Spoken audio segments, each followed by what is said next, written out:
नमस्कार. 1 kilo tomato स्वच्छ धुवून मधनं कट करून घेतलेत मी. तूप आणि थोडंसं तेल घेतले, तमालपत्र टाकली, लसूण टाकलं, आलं टाकलं, थोडीशी कोथिंबीर टाकली, एक बीट घेतले बारीक चिरून, गाजर एक घेतलं, टोमॅटो टाकलं, मीठ टाकलं. मी चांगलं परतून घेणार आहे मी आता.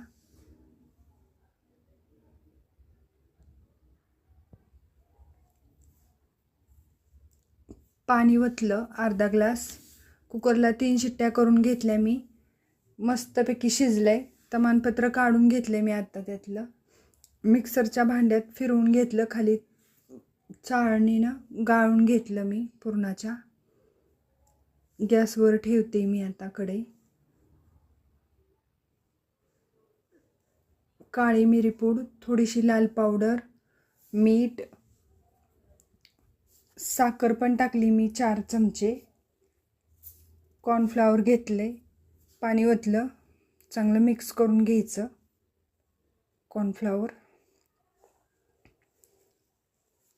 ओतून घेते मी आता. आणि आपल्या सूप चांगलं दणकून उकळी काढून घ्यायची. आता मी गॅस बंद केला. आपलं सूप तयार आहे. मुलांना देते मी आता गरम गरम. नक्की करून बघा. लाईक करा, शेअर करा, सबस्क्राईब करा. खूप छान होतं.